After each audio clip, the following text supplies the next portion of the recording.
UAP are airborne objects that, when encountered, cannot be immediately identified.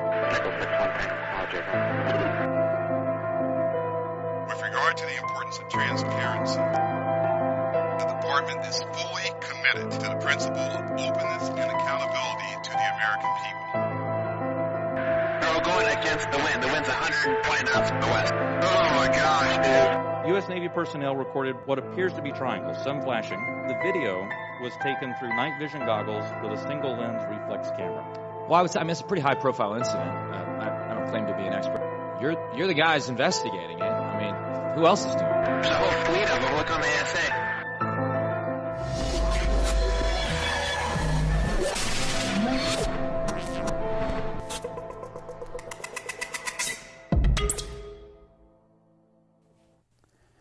Good evening, ladies and gentlemen. Thank you for joining us today on UFO We Want to Know.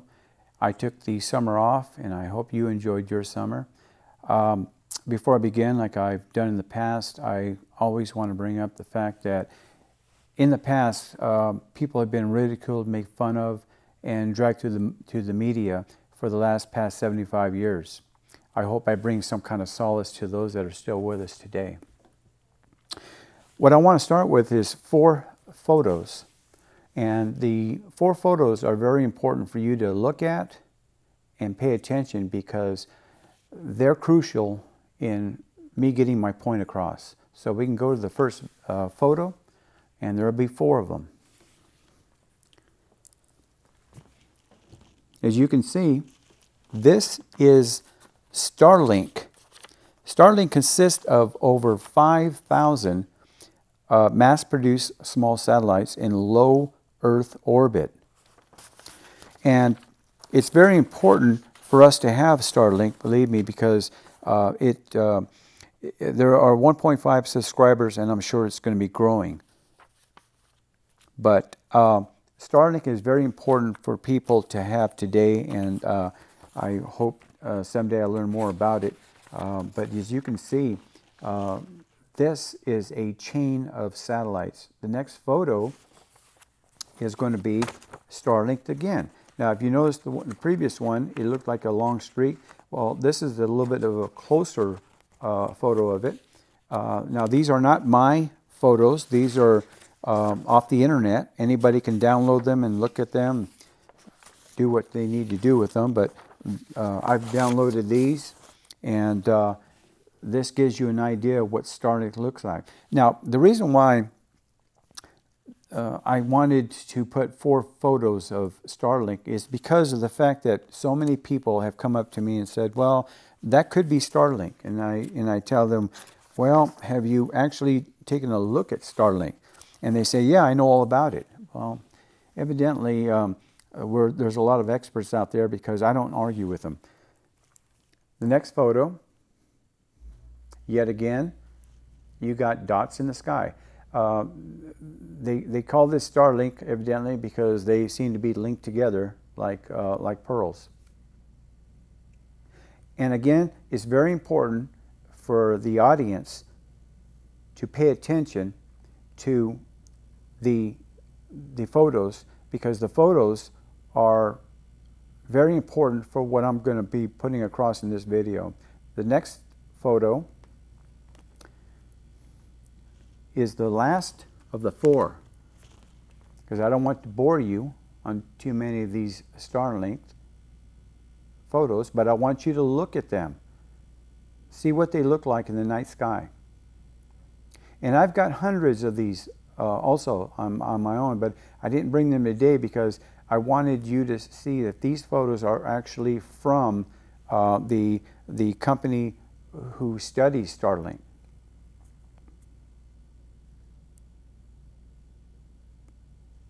Okay, so I think we got enough of that. So I want to go to the next 2 pictures. The next 2 pictures, I want you to see what the artist, these are artist renditions, the next 2 pictures, what they believe Oumuamua looks like, because that's what this show is about today, Oumuamua. First photo.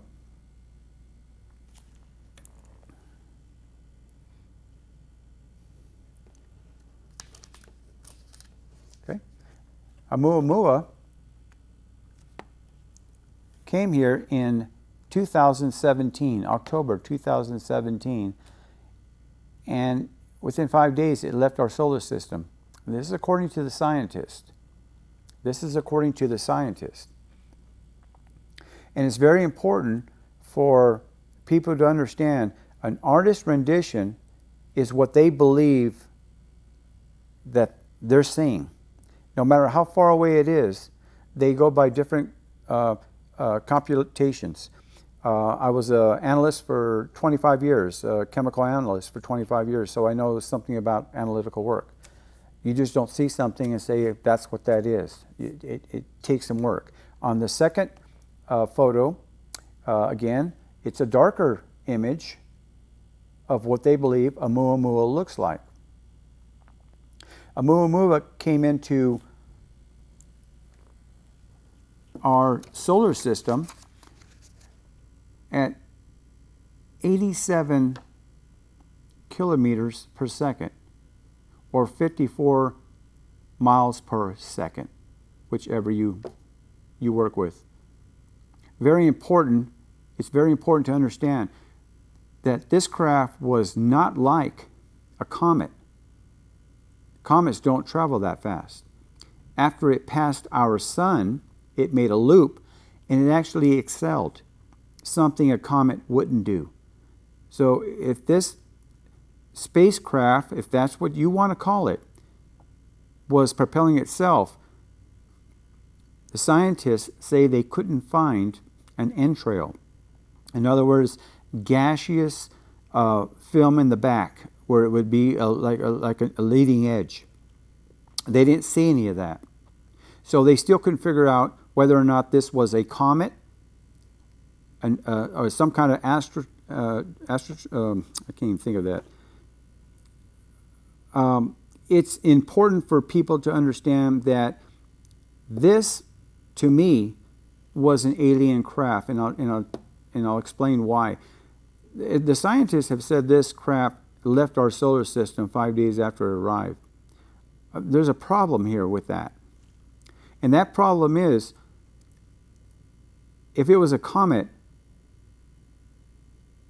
it wouldn't have accelerated the way it did.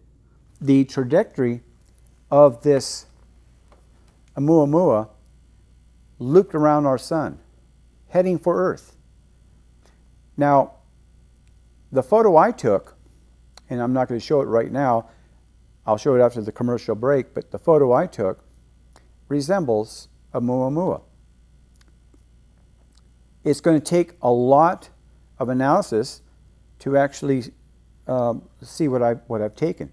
I can't tell you for sure because I wasn't aboard the spacecraft, but it was, and I believe it was in our orbit. And when you see that, you make your mind up for yourself. If we can go back to that last photo, I want to make another point here. And that point is that the artist's rendition, it looks rocky, doesn't it? It's not like you would think a silver bullet shape, arrows, to cut through the atmosphere. Obviously, in outer space, you don't need aerodynamics. You don't need wings. You don't need elevators. You have something that is propelling itself through a drive that we don't know anything about. I tell people all the time, stop thinking in human terms. These are intelligent beings. These are beings that are not from this planet originally, or some scientists say they could be. I believe they live in our oceans. I believe they live in our mountains. I believe they live underground. That's my point. There's a lot of evidence out there. We've got cave paintings in France that are over 40,000 years old. And they show flying saucers, things you would see on televisions. They also show beings with antennas. And in one of my past shows, I did a show with the Peruvian skulls, and the skull that I have has two holes in the back of the head like antennas. So where did that come from? Now, scientists will say that people like me watch too much TV. The 1950 B movies, Star Trek, Battlestar Galactica. Fortunately, I don't watch any of those shows. I didn't care for them myself. I did watch the B movies, but they were your typical flying saucers. But in today's show, I'm going to show you things that are not your typical flying saucers. And by the way, I have caught flying saucers, and in past shows, I've shown them. I want to let you know that after the commercial break, I'm going to be showing you a series of pictures, and I'm going to throw another picture that's different from the ones that we're going to be concentrating on. And the reason I put that one in is very important to let you know that I see a lot of elongated craft, not just one. This isn't just a fluke. I hope that what I bring you, what I show you, I hope that the media doesn't jump to any conclusion, because in the past they've been very good at that. I like open-minded people. I like the journalists who have open minds, and I kind of like the congressional hearings, although I think they need to be, there's got to be more transparency. But I hope in the future that the government comes out and shows us a lot more than what they've been showing us, and also the fact that their budget that they want for next year is going to be a lot more than it was 2023. It's always about the budget for them, and I hope that this is going to be something that we, the taxpayers, get to see. We're going to be taking a commercial break, and I'll be right back. We are back. The thing I was trying to think about was asteroid. I couldn't get that out of my brain. Sometimes my brain doesn't work, and I apologize for that. The next photo we're going to be going to is an actual photo that I took, and this is what I've been babbling about for the first 10 minutes of the show. So we want to go to that photo now, and we're going to do a couple of things with that. And as you can see, this is a panned out shot. On the very bottom, that's my flagpole. I have a light to it. And I know that some are going to say, well, maybe it's a streak of light that's interfering with this, this picture. But I've taken literally thousands of shots with that flagpole and that light. And later on in a show, maybe 2 or 3 shows down, I'm going to show you what happened as far as what I get if I get too close to that light. So this photo, I want you to take a look at it. It's very important for people to see this photo on all sides. Do we have the photo? This right here was on the right side of the photo. Not sure what it was, didn't have any lights on it. Usually when I get a streak like this, there's light in it, and it tells me it might be a helicopter or an airplane.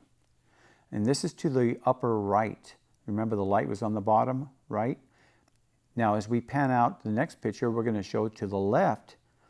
On the bottom, there's another object, similar to the one on the right. But look above that, and what do you see? That, ladies and gentlemen, is abnormal. You can see the stars in the background.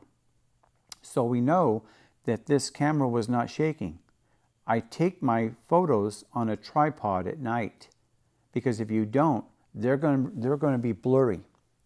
But this photo here was absolutely still, because if you look at the stars, there's no blemishes on the stars. They're there. The next photo is a close-up of the one we just showed, but it's a close-up.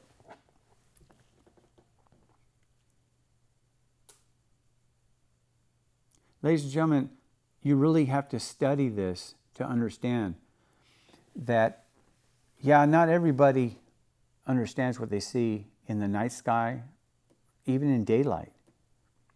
But this craft, I believe it was a craft, I believe it was a Oumuamua, was traveling over Pahrump, Nevada on the 17th of July of last month, 2023. Now, I'm sure that there's going to be a lot of people having a field day with this one, saying a crazy man from Pahrump, Nevada claims he took pictures of Oumuamua, but there's more to come. Next photo, you're going to see a very, very close up. Ladies and gentlemen, this is not Starlink. If you can convince me this is Starlink, you know, have at it. But I don't believe this is Starlink. I believe this, ladies and gentlemen, is some kind of craft. If not Oumuamua, some kind of craft. And how do we know that scientists know that when Oumuamua first came into our solar system, that it came by itself? Even today, if you go on TV, just a month ago, they were saying that Oumuamua is coming back. It's coming back. And it's not alone. How do they know, and I'm talking about the scientists, that when Oumuamua first arrived, it didn't send off smaller scout ships into Earth orbit or around Earth orbit? It's going to take somebody with better equipment than I have. What I'm using, ladies and gentlemen, is the Galaxy S23 Ultra. This is one of the finer phones. It's got 200 megapixels. So it's a very, very good phone. I believe that I've taken a good quality photo of what I believe is Oumuamua or one of its companions. The next photo you're going to see shows me that it's not alone. This is not the same picture. This right here is another elongated ship that I took also this year. And that one was taken, ladies and gentlemen, on July 26th. And this was taken at 10:13 p.m. 10:13 p.m. This one here was taken, the previous one was taken on July 17th at 10:02 p.m. So 10 o'clock seems to be my focal point here. They were both taken southwest, facing southwest. My flagpole is facing south. So if you come to my driveway and you drive in, my flagpole is in the front yard. And I pointed it out towards the west, panning to the left, which would be southwest. So I know exactly where these photos were taken. And I've been going out night after night, taking more photos to see if I can catch more coming that way. Now, I do notice that there's a flight plan going through there where I see airplanes, I see helicopters. Whenever you're out there and you take a picture, and on my camera, I get either a 2 to a 9 second delay. Depending on the delay, it could stretch out that photo. So you don't want to take a picture. If you see a helicopter and you have an 8-9 second delay, it's going to be a light here, and if it's going right to left, it's going to have a light, and then it's going to have a streak. The photos I showed you don't have streaks. If we can go back to another photo.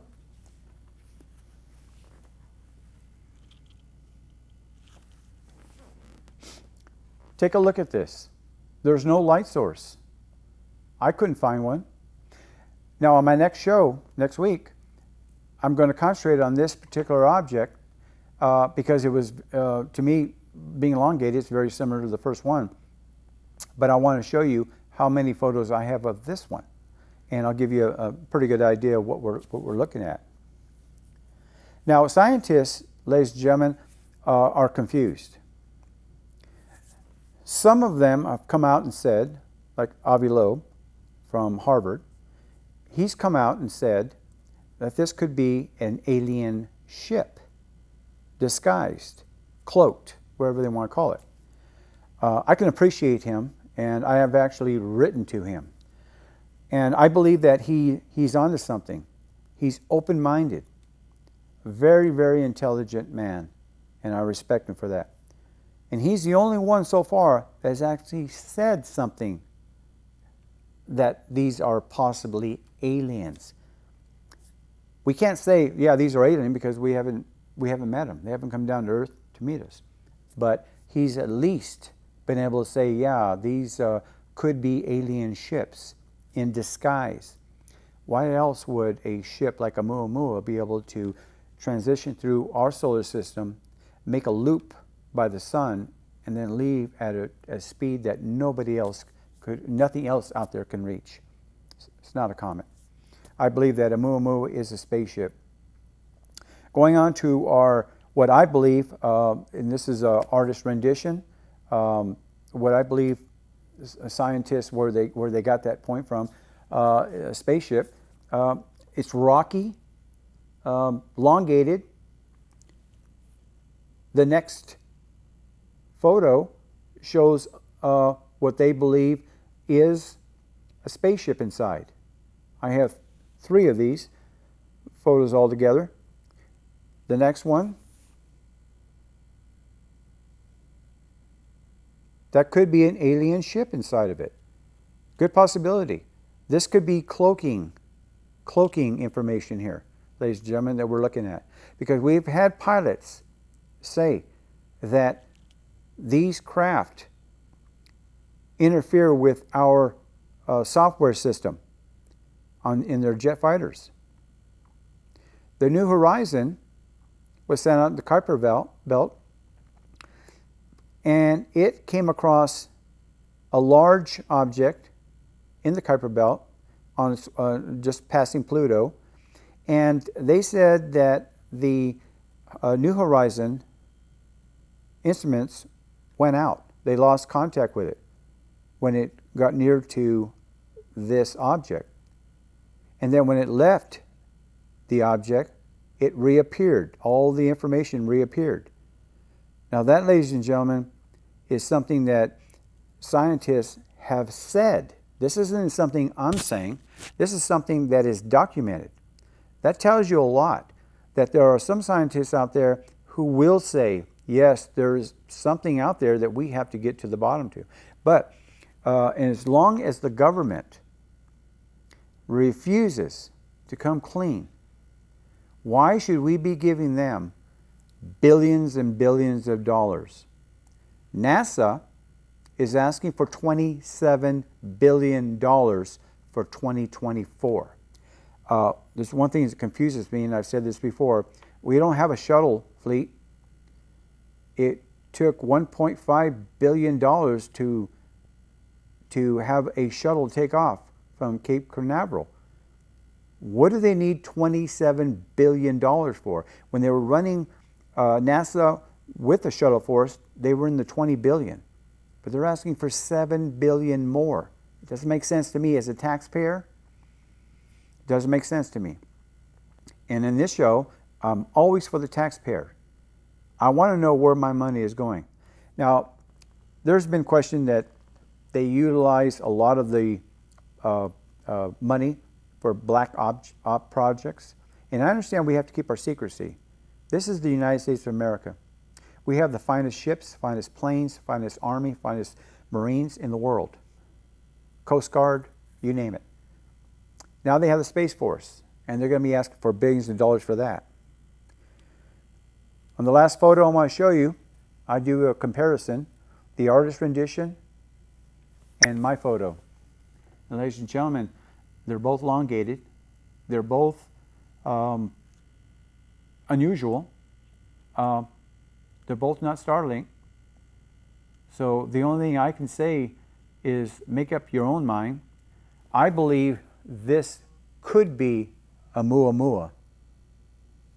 I would like for you to write in, call in, let me know what you think on UFOWeWantToKnow@gmail.com. It's very important for me to get feedback from you. And to the world out there, if this is Oumuamua, it's already here. It hasn't left. It never has left. And I like to hear from the scientists. It's very important. With that, I'd like to say good night, and thank you for watching.